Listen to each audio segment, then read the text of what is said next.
Fala galera, beleza? Eu sou o Renan Marcel, espero que vocês estejam bem.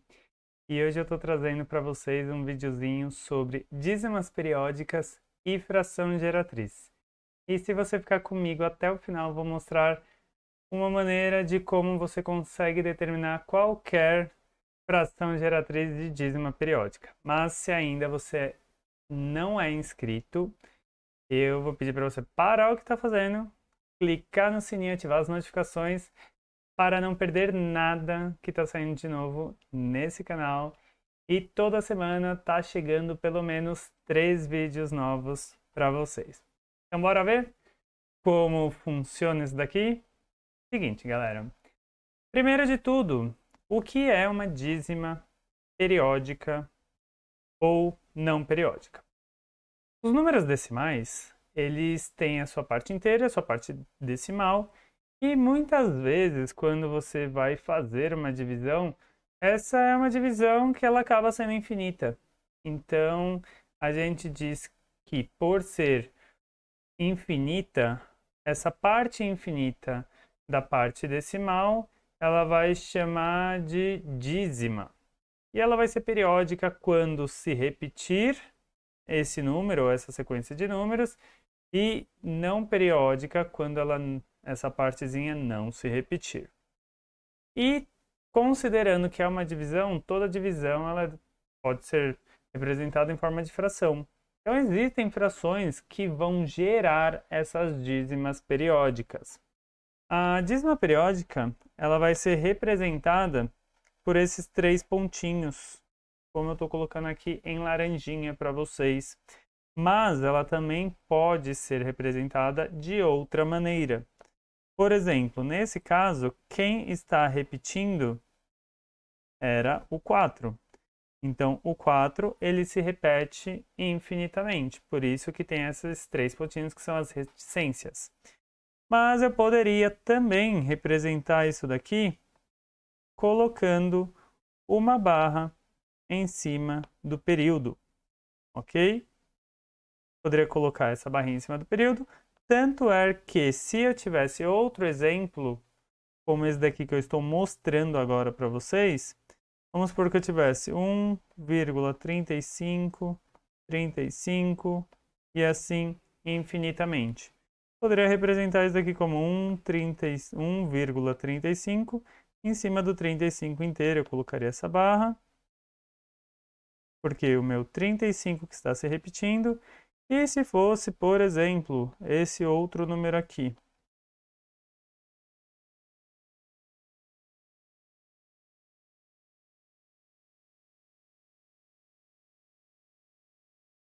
Perceba que aqui o único número que está se repetindo é o 69.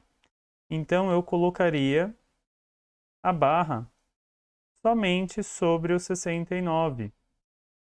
Então entenda que as maneiras de você representar as dízimas são essas e a barra só vai em cima de quem está se repetindo, ok? E agora vamos encontrar quem é a fração geratriz que me gera esse meu número, que é 0,4444, e o período, então já deixa eu sinalizar para vocês qual que é o período desse número. O período desse número é o 4, pois é o 4 que está se repetindo, como a gente já viu, ok?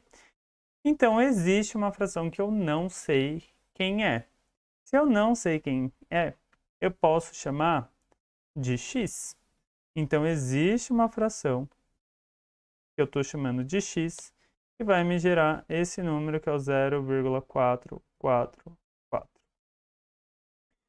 Bom, a ideia é que, provavelmente, gente, existem outras maneiras, mas eu estou trazendo um método que vai funcionar sempre, ok?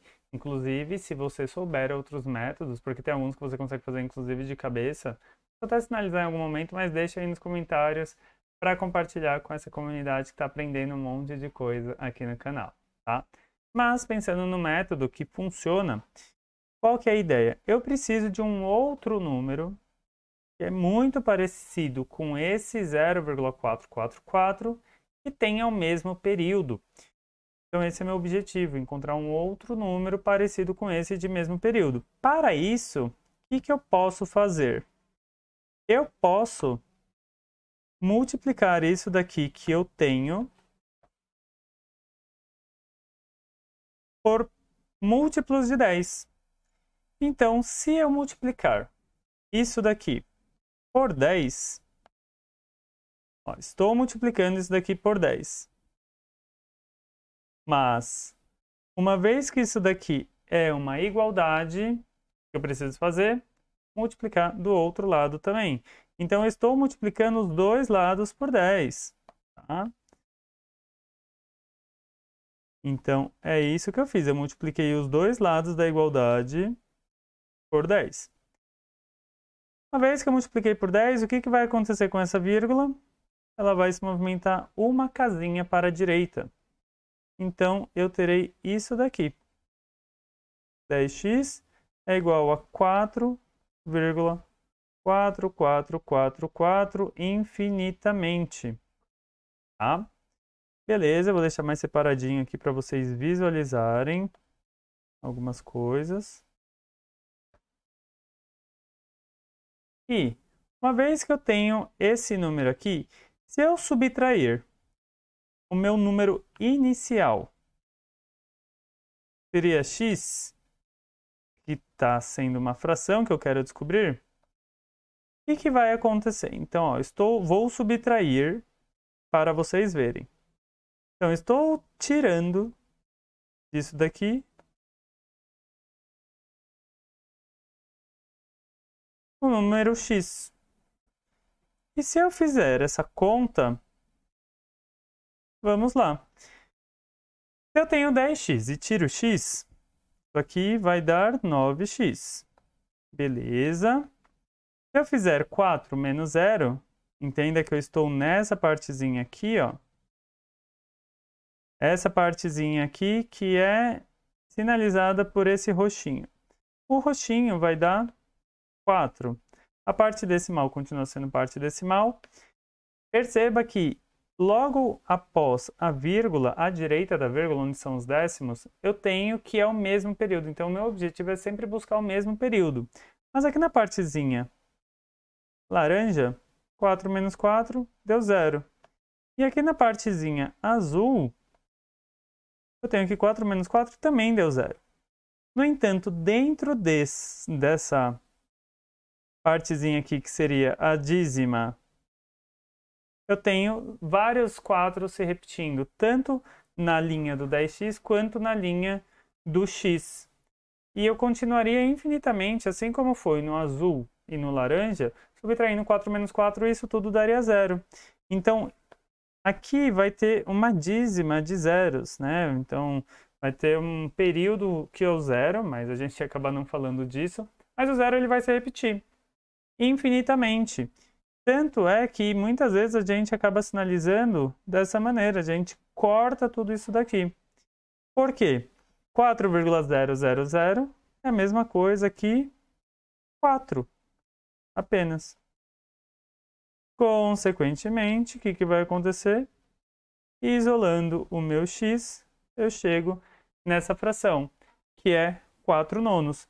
Então, inicialmente, a fração geratriz que eu estava procurando para me gerar esse número, que é uma dízima periódica, 0,4444 infinitamente, com 4 se repetindo, ou seja, o 4 sendo o período, é a fração 4 nonos. Beleza? Mas esse foi o meu exemplo mais simples, em que eu tenho o período logo após a vírgula e o período ele sendo apenas com uma casa, com apenas um algarismo, tá? Mas eu trouxe aqui para vocês outros exemplos em que essa técnica vai acabar funcionando de uma maneira muito parecida. Então, primeiro de tudo, vamos lá. Gente, qual que é a ideia? Eu vou criar alguns números aqui, mas você pode, inclusive, fazer isso mais direto. Você percebe ali qual que é o padrão que está acontecendo. Então, nesse caso, por exemplo, quem que é o meu período? Ah, o meu período, ele é o 15. Legal, então de 15 em 15, o 15 está se repetindo. Ok. Se eu chamar x de 12,15, 15, eu vou construir outros números multiplicando por 10, por 100, por 1000, por 10.000 e assim sucessivamente, até fabricar outro número que tenha o mesmo período. Então, olha só, se eu multiplicar isso daqui por 10, eu multiplico por 10, apareceu 10x, e a minha vírgula ela vai andar somente uma para a direita, uma casa para a direita. Então, isso daqui viraria 121,51, 51 e assim sucessivamente. Nesse meu novo número, entenda que o meu período não é o 15, é 51. Então, se eu tenho um número que o período é 15 e outro número que o período é 51, quando eu for subtrair o menor do maior, eu não vou zerar, porque eu só consigo zerar a minha parte decimal se for o mesmo número que estiver ali na parte decimal. Então, eu continuo. Vou fazer novamente. E se eu já multipliquei por 10, eu vou multiplicar agora por 100. Então, multiplico por 100. Ou, inicialmente, a vírgula ela andaria duas casas, se eu estivesse usando x como referência, ou como multiplicar por 10 já andou uma, eu posso daqui fazer ela andar mais uma. Ok? Então, esse número aqui se transformaria em 1215,15, assim sucessivamente, tá? E agora, se você comparar o meu x com o meu 100x, ambos têm período 15. Ou seja, se você identificou que o seu período tem duas casas, a quantidade de zeros que você vai precisar colocar nessa potência de 10 é referente à quantidade de casas que você tem. Então, você não precisa utilizar esse número que está aqui, que é o 10x. Então, agora que eu já visualizei, eu vou tirar o menor do maior, ou seja, 100x, que era 12, 15, 1215, né? 15, 15 e assim sucessivamente. Eu vou retirar o menor, que é o meu 12,15, 15, 15. Recomendo vocês deixarem alinhadas as vírgulas, porque é mais fácil de vocês efetuarem os cálculos. Então, 100x menos x resulta em 99x, certo? 1215 menos 12 dá 1203. E como vimos, 1 menos 1 dá 0, 5 menos 5 dá 0, 1 menos 1 dá 0, 5 menos 5 dá 0. Mas você pode representar isso daqui desse jeito. E fica muito mais fácil. Ou seja, isolando o meu x, chego nessa fração.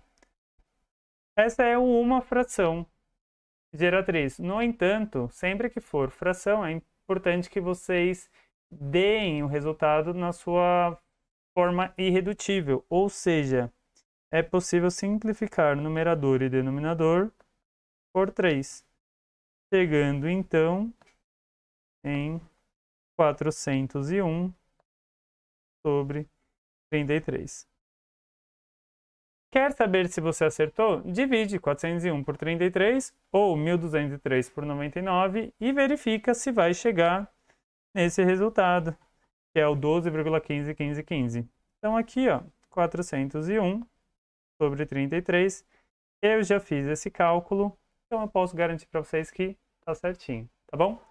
E o último exemplo, que é esse daqui, em que eu tenho o meu período, olha, faltou aqui os 3 pontinhos, porque senão isso aqui nem seria uma dízima. Deixa eu ver se no outro tinha. Tinha os 3 pontinhos. Então, eu coloquei agora aqui os 3 pontinhos, porque senão você conseguiria fazer uma transformação mais simples. Só que considerando que isso daqui é uma dízima, primeira coisa que eu vou fazer, eu vou localizar qual que é o período. Beleza? Localizei qual que é o período. Que é o 444, mas na verdade o período é somente o 4. Então a minha dica é, vou fazer um pouquinho mais direto do que o outro, tá bom, gente? Então a primeira coisa que você vai fazer é multiplicar até chegar no período, e o período tem que ficar multiplicar por 10, 100, 1000, assim sucessivamente, até chegar num número que após a vírgula, ou seja, a direita da vírgula, primeiro casa decimal, vai ser o período, vai começar com o período. Então, esse meu número, que eu estaria chamando de x, então, essa fração que eu estou procurando, que seria x, eu preciso de quantas casas decimais? Até chegar ali, ó, eu preciso de 2 casas decimais. 2 casas decimais, beleza? Eu preciso de 2 casas decimais, eu vou pegar esse meu x e vou multiplicar por um número que é uma potência de 10 em que o expoente é 2. Então, na verdade, estou multiplicando por 100. Então, seria 100 vezes aquele número. E 100 vezes aquele número quer dizer que a minha vírgula ela vai andar 2 casas para a direita. E perceba que o meu período está logo após a minha vírgula, logo à direita da vírgula. E como eu vou fazer o maior menos o menor, sendo que o maior e o menor ambos precisam ter o mesmo período, se eu já multipliquei por 100 e já está no período, eu vi que o meu período ele tem apenas uma casa decimal, eu vou multiplicar por 1000, que seria pegar esse 100, né, vezes 10. Então 1000 é 100 vezes 10. Esse 10 está falando que eu vou andar a vírgula mais uma casa para a direita. Se fosse alguma coisa em que o período tem 2 casas, eu faria 100 vezes 100. Se fosse uma coisa que o período tem 3 casas, seria 100 vezes 1000. E aí você depois só contabiliza quantos zeros tem e deixa bonitinho isso daí. Mas de todo jeito, qual que vai ser? A ideia, eu vou multiplicar por 1000, como eu acabei de falar para vocês. Já coloca aqui em cima, vai andar uma casinha para a direita, né? Quando eu multipliquei por 1000, ou seria, se eu estiver considerando o número original, né? Mas se eu estiver considerando o 100, eu só multipliquei por 10. Então, ficaria aqui, ó, 2104, e depois da vírgula continua sendo a mesma coisa, consequentemente ao mesmo período. E se eu subtrair o maior do menor, que é o que me interessa, aqui, 1000 menos 100, pensando no x, eu vou ter como resultado 900x. 2004 menos 210 dá 1894. E a parte decimal desaparece porque é uma sequência de zeros. E para finalizar, eu vou isolar o meu x. E aqui, considerando que numerador e denominador são pares, eu consigo simplificar por 2, chegando finalmente até a minha fração geratriz, que é aqui dividido por 2, vai dar 947, e o denominador vai dar 450. E, gente, agora que a gente chegou nisso daqui, eu espero que você tenha entendido qual que é a ideia, mas de uma maneira bem resumida. Deixa eu colocar o resultado aqui, 947 sobre 450. Basicamente determina 2 números múltiplos de potências de 10, então x, 10x, 100x, anda com a vírgula, ambos depois da vírgula, ou seja, a direita da vírgula tem que ter o mesmo período, para quando você fizer o cálculo do maior menos o menor, você fazer desaparecer o período, ok? E aí você isola essa fração e chega no resultado. Esse é um método que talvez não seja o mais rápido. Eu sei que tem maneiras de fazer mais rápido, mas eu sei que esse funciona sempre. E a única coisa que você precisou foi mais ou menos saber um pouquinho de equação, tá bom? Eu espero que vocês tenham gostado. Se você curtiu, não curte somente aqui não, clica aí no botãozinho também para eu saber, para o mundo saber que você gostou. E eu espero vê-los num próximo vídeo desse canal. Deixa nos comentários se ficou alguma dúvida ou ainda se você sabe fazer de um jeito muito mais rápido que eu posso inclusive trazer aqui e compartilhar para as pessoas. Mas aqui, nesse objetivo, eu só queria ensinar vocês uma maneira que entre aspas, universal. Tá bom? Vou ficando por aqui. Deixo para vocês um abraço e até mais. Tchau, tchau!